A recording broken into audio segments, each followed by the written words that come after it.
In the late 19th century, racial segregation in housing in northern cities was no longer what it had once been, or what it would become again in the years ahead. At this time, the neighborhoods were integrated with a relatively small number of newly acculturated people who still thought of themselves as being black and a large number of people who identified as white. And so this was something that was different from how things used to be done in an earlier period. But this circumstance would also change once those black people from the South migrated to these areas and they brought along with them a certain mindset and a certain way of life. And so let's find out a little bit more by continuing to read in the book Black Rednecks and White Liberals by Dr. Thomas Sowell. In Detroit, as early as 1860, no neighborhood was even 50% black. Which is crazy because the entire city of Detroit today is almost 80% black people. In Chicago, as late as 1910, more than 2/3 of the black population lived in neighborhoods where most residents were white. But after the mass migrations of blacks from the South, attempts by blacks to move into white neighborhoods in Chicago were met with violence, including bombings. After all those black people moved in, the whites had to put a hold on anyone classified as Negro from coming into their neighborhoods. And at this point, it wasn't so much about color. It was more so about the culture that those blacks brought with them, which they had inherited from their enslaved ancestors. And so many of these people, they were probably good people at heart, right? But you have to understand that the activities that they did and their approach towards life was just drastically different. And so because of that, they were barred from the neighborhood. New York, Philadelphia, and Washington were also cities which began to restrict blacks to ghettos only after the massive influx of Southern blacks and their redneck culture. And when they restricted all those people to specific areas called ghettos, what do you think happened as a result? They didn't acculturate to the dominant society. Instead, they evolved the black culture to fit their new environment.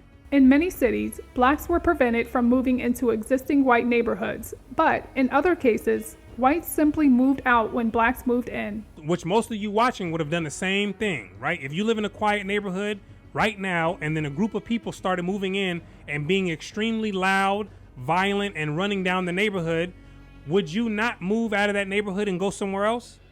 You bet you would. 1,000%. You most definitely would, right? And this is regardless what skin color they have. They could be blue, purple, white, yellow, bronze, orange. This doesn't matter, right? And so this is the scenario that those who identified as white people were facing. And so they did exactly what you would have done, and they got up out of there, right? And they left those areas to the blacks. And then what happened later on to those neighborhoods that they left to the blacks? They became rundown and high crime areas. So did they make the right decision by getting up out of there? You tell me. Harlem, the first of the great northern black ghettos, was still predominantly white as late as 1910. Then it became a black neighborhood. And as a matter of fact, I was just in Harlem a few weeks ago, and it still has a good percentage of black people there, and a good portion of them are hurting, and they're not looking too good, right? But this area is getting gentrified, and I saw a lot of people from other cultures living in that area. And I could tell why they want that area badly, because it's in a prime location. It's just out of the way, but it's not too far from the major business area in Manhattan, right? And so they're coming heavy for that location. And what are the black folks going to do?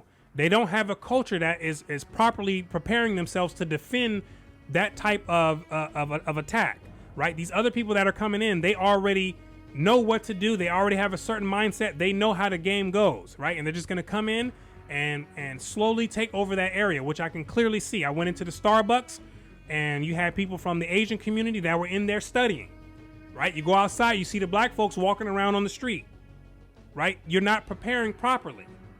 And they're going to come through and they're going to take that area. And it's a hot location. That was my first time in Harlem. And I'm like, this is a hot location here.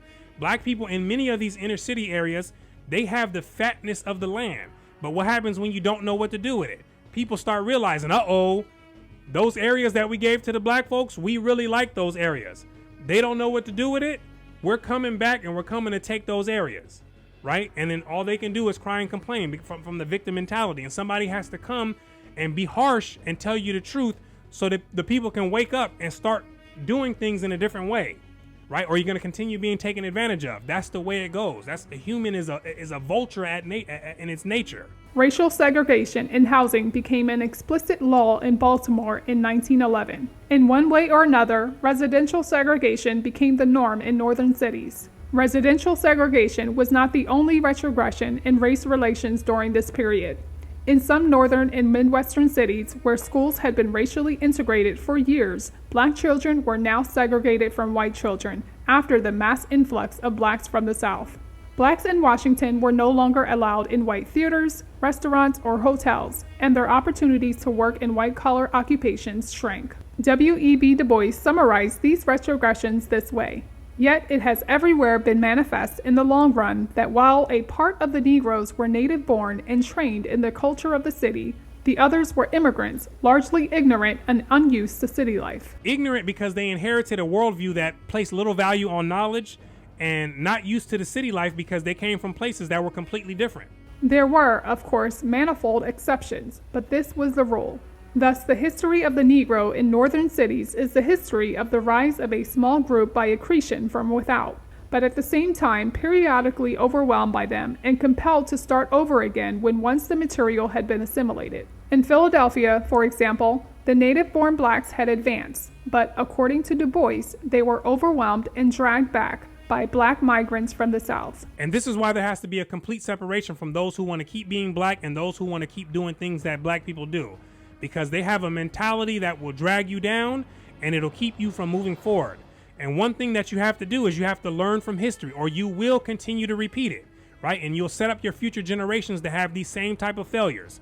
And you have to understand one thing, that most black people today, they have no intentions on renewing their mind and freeing themselves from a certain worldview. Right? They just have not ripened enough yet, right? But those who are ripe enough, you have to move forward, right? You have to stop identifying with them and understand that we can all be cool and be peaceful because a lot of them are really good at heart, right? But identifying with them, that's off the table. And this will ultimately help both them out in the long run, and more importantly, it'll help you climb out of the pit and enter into the free world where life is much better and it makes more sense. Right, and so this is the end of part 10 commentary on the book Black Rednecks and White Liberals by Dr. Thomas Sowell. And so I want to thank you for watching all the way until the end. My name is Brooklyn St. Michael, and I'll see you in the free world.